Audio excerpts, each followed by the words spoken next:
नमस्कार दोस्तों, स्वागत है आपका पैरामेडिकल साइंस में। हाँ तो दोस्तों, अपन टिश्यू की स्टडी कर रहे थे। टिश्यू के अंदर अपन एपिथेलियम टिश्यू और मस्कुलर टिश्यू की स्टडी कर लिए हैं। आज अपना नया टॉपिक है कनेक्टिव टिश्यू। आज अपन कनेक्टिव टिश्यू को समझेंगे कि ये बॉडी के अंदर कहाँ कहाँ पर प्रेजेंट होता है।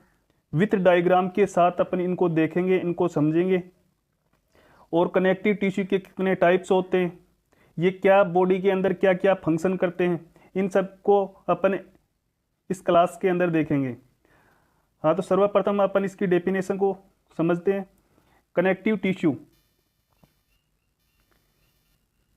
टिश्यू सबसे ज़्यादा मात्रा में पाए जाते हैं। ये ह्यूमन की बॉडी के समस्त भागों तक फैले रहते हैं।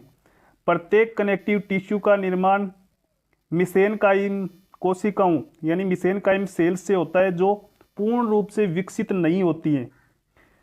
प्रत्येक कनेक्टिव टिश्यू को इमैच्योर सेल से विकसित होते हैं। प्रत्येक कनेक्टिव टिश्यू एक इमैच्योर सेल से विकसित होते हैं।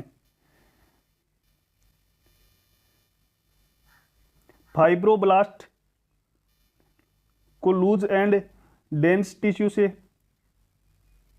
कॉन्ड्रियोब्लास्ट कार्टिलेज टिश्यू से, ओस्टियोब्लास्ट बोन टिश्यू से रिलेटेड होते हैं। फंक्शन इनके क्या क्या फंक्शन है, क्या क्या कार्य हैं। सबसे पहला फंक्शन यही है कि सपोर्टिंग, शरीर को बांधे रखते हैं। प्रोटेक्शन करना, शरीर को सुरक्षा देना। ट्रांसपोर्टेशन, परिवहन करवाते हैं। एनर्जी स्टोरेज, ऊर्जा का संग्रहण करते हैं। इमैच्योर कनेक्टिव टिश्यू कौन से होते हैं? Fibrous tissue, fat cells, macrophage cells, leucocyte को सेल्स और प्लाज्मा सेल्स, और लास्ट है अपना मस्ट सेल्स। इनको एक एक को समझते हैं। Immature tissue, fibrous connective tissue. Fibrous connective tissue का निर्माण फाइब्रोब्लास्टिंग सेल से होता है। ये इसका डायग्राम है, ये डायग्राम है फाइब्रस कनेक्टिव टिश्यू का।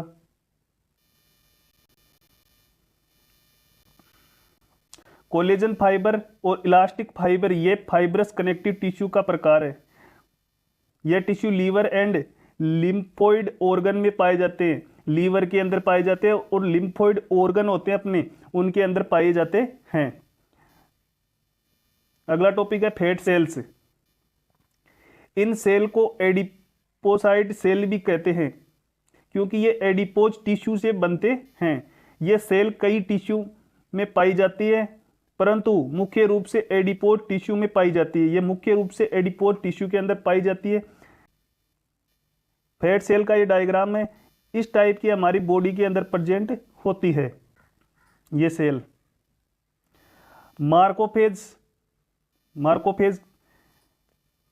मार्कोफेज की आकार और आकृति नहीं होती है। इसका कोई आकार और आकृति नहीं होती है, और ये सेल गतिशील हो भी सकती है और नहीं भी हो सकती है। ये सेल गतिशील भी हो सकती है, ये है वो उसका डायग्राम मार्कोफेज सेल का। ये सेल गतिशील भी हो सकती है और नहीं भी हो सकती है। This cells mainly work in defence system of body. ये कोशिका शरीर के प्रतिरोधक तंत्र की सहायता करती है। प्रतिरोधक तंत्र की सहायता करती है। कौन सी सेल? Macrophage cell. अगला टॉपिक है ल्यूकोसाइट। इन सेल को WBC भी कहते हैं, व्हाइट ब्लड सेल्स भी कहते हैं। इनकी थोड़ी मात्रा कनेक्टिव टिश्यू में उपस्थित रहती है। कनेक्टिव टिश्यू किसी भी प्रकार का इन्फेक्शन हो जाने पर न्यूट्रोफिल वहां पर चली जाती है। न्यूट्रोफिल वहां पर चली जाती है। किसी भी प्रकार का इन्फेक्शन हो जाने पर न्यूट्रोफिल वहां पर चली जाती है।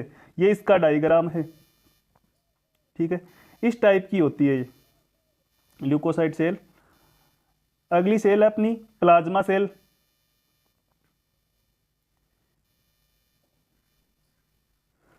This cell developed form B lymphocyte cell. Plasma कोशिका का निर्माण बी लिम्फोसाइट सेल से होता है, बी लिम्फोसाइट कोशिका से होता है। It produce antibody in blood. यह कोशिकाएं एंटीबॉडी को रक्त में छोड़ती है, रक्त में छोड़ने का कार्य करती है। इसका डायग्राम है, ठीक है, प्लाज्मा कोशिका, प्लाज्मा सेल्स का। अगला टॉपिक है mast cell. It is present in body vessels very high quantity. यह ब्लड वेसल के अंदर बहुत ज्यादा मात्रा में पाई जाती है। यह ब्लड वेसल्स के अंदर बहुत ज्यादा मात्रा में पाई जाती है। यह मस्ट सेल बहुत ज्यादा मात्रा में पाई जाती है। It is mainly work in inflammatory condition. किसी भी प्रकार की इन्फ्लेमेशन हो जाने पर यह कोशिकाएं विकसित हो जाती है। मस्ट सेल का यह डायग्राम है। इस टाइप की यह सेल हमारी बॉडी के अंदर प्रेजेंट रहती है, हमारी बॉडी के अंदर प्रेजेंट रहती है।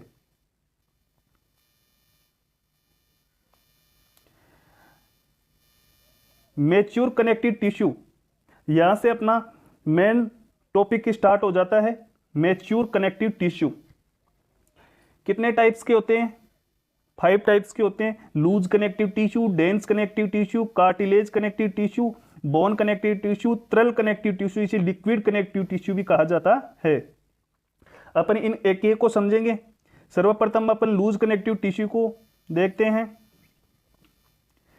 This type of tissue are very loosely connective to each other. इस प्रकार के उत्तक, इस प्रकार के टिश्यू आपस में बहुत ही ढीले जुड़े रहते हैं, बहुत ही ढीले जुड़े रहते हैं।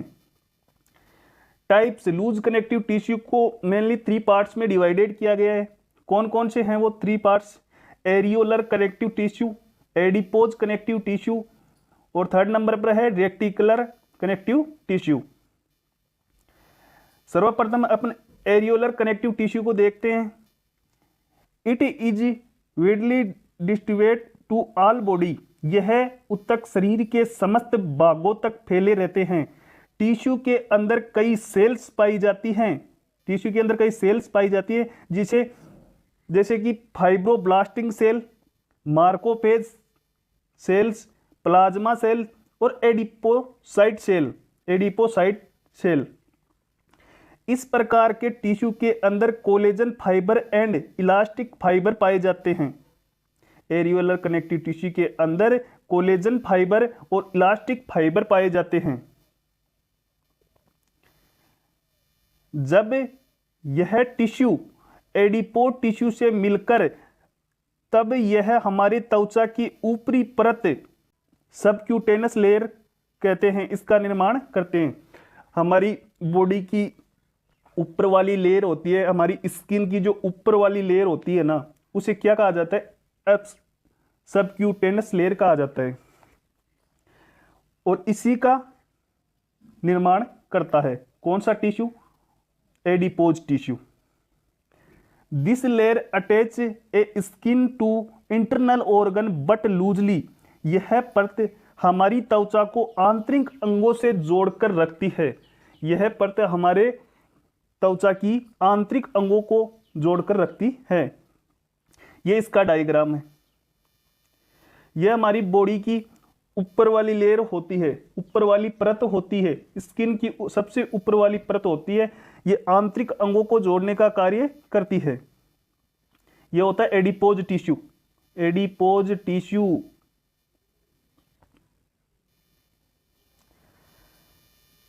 एडिपोज कनेक्टिव टिश्यू, यह टिश्यू एडिपोज सेल से बनते हैं। यह वसा के रूप में संचित ट्राइग्लिसराइड रखते हैं। यह बहुत मात्रा में ऊर्जा या एनर्जी प्रदान करते हैं। यह बॉडी के दूसरे ऑर्गन को भी सुरक्षा प्रदान करते हैं। बॉडी के दूसरे ऑर्गन को भी सुरक्षा प्रदान करते हैं। एडिपोज कनेक्टिव टिश्यू का यह डायग्राम है। इस टाइप की हमारी बॉडी के अंदर ये प्रेजेंट होते हैं। अगला टॉपिक है अपना रेक्टिकुलर कनेक्टिव टिश्यू।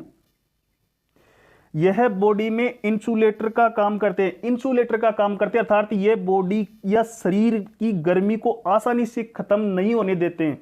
हमारी बॉडी के अंदर जो भी गर्मी होती है, जो भी उसको आसानी से खत्म नहीं होने देते हैं ये tissue. Reticular connective tissue, this tissue made up network of reticular fibre, ये टिश्यू कई प्रकार के रेक्टिकुलर फाइबर से मिलकर बने होते हैं, देखने में जाली के समान दिखाई देते हैं, जाली के समान दिखाई देते हैं। यह टिश्यू ऑर्गन के चारों तरफ जाली के समान स्ट्रक्चर बना लेते हैं और इनकी प्रोटेक्शन करते हैं। कौन कौन से ऑर्गन होते हैं जिनकी ये प्रोटेक्शन करते हैं? लीवर, स्प्लीन, लिम्फ नोड्स की ये प्रोटेक्शन करते हैं, और भी बहुत सारे हैं। Dense connective tissue, important topic है ये। डेंस कनेक्टिव टिश्यू किसे कहते हैं? It is also divided into two types, यह भी दो भागों में बांटे गए हैं। कौन कौन से हैं वो टू टाइप्स? कौन से हैं? फर्स्ट नंबर पर है dense irregular connective tissue, second number पर है डेंस रेगुलर कनेक्टिव टिश्यू। सर्वप्रथम अपन डेंस इरेगुलर कनेक्टिव टिश्यू को समझते हैं। In this type of connective tissue fibre are very thickly packed, इस प्रकार के उत्तकों फाइबर्स आपस में जकड़े हुए रहते हैं, आपस में जकड़े हुए रखते हैं। Dense connective tissue found in bundle, यह टिश्यू बंडल के रूप में दिखाई देते हैं। मैं आपको डायग्राम के अंदर दिखाता हूं कि बंडल के रूप में कैसे दिखाई देते हैं। यह एक डायग्राम है, ये डायग्राम है, इसके अंदर ये टिश्यू इस टाइप के बंडल की तरह दिखाई देते हैं। टेंडन्स, मांसपेशियों की हड्डियां, यह है टेंडन्स और यह है लिगामेंट। हड्डियों को हड्डियों से कहने का मतलब है कि मसल्स को, मांसपेशियों को बोन से जोड़ने के लिए क्या यूज में आता है, क्या काम में आता है? टेंडन्स काम में आते हैं। और एक बोन से दूसरी बोन को जोड़ने के लिए लिगामेंट्स काम में आता है। डायग्राम के अंदर देखते हैं, ये अपनी मसल्स होती है, ठीक है, ये मसल्स होती है और ये होती है अपनी बोन। इनके बीच में ये जो डायग्राम के अंदर दिखाई दे रहा है अपने को, इसे बोलते हैं टेंडन्स, इसे बोलते हैं टेंडन्स। ये दूसरा डायग्राम है, इसके अंदर ये बोन हो गई, ये दूसरी बोन हो गई, इनके बीच में यहां पर जो जुड़ा हुआ रहता है, ये किसकी सहायता से जुड़ा होता है? ये लिगामेंट्स की सहायता से जुड़ा होता है, लिगामेंट्स की सहायता से जुड़ा हुआ होता है। डेंस रेगुलर कनेक्टिव टिश्यू किसे कहते हैं? This type of tissue made up collagen fibre, यह टिश्यू, यह उत्तक कोलेजन फाइबर से मिलकर बनते हैं। This type of tissue present on skin, इस प्रकार के उत्तक, इस प्रकार के टिश्यू त्वचा में पाए जाते हैं, स्किन में पाए जाते हैं। डायग्राम के अंदर देखते हैं, इस प्रकार के टिश्यू ये त्वचा में पाए जाते हैं, हमारी बॉडी की ऊपर वाले लेयर के अंदर पाए जाते हैं। इस टाइप के टिश्यू ऐसे दिखाई देते हैं।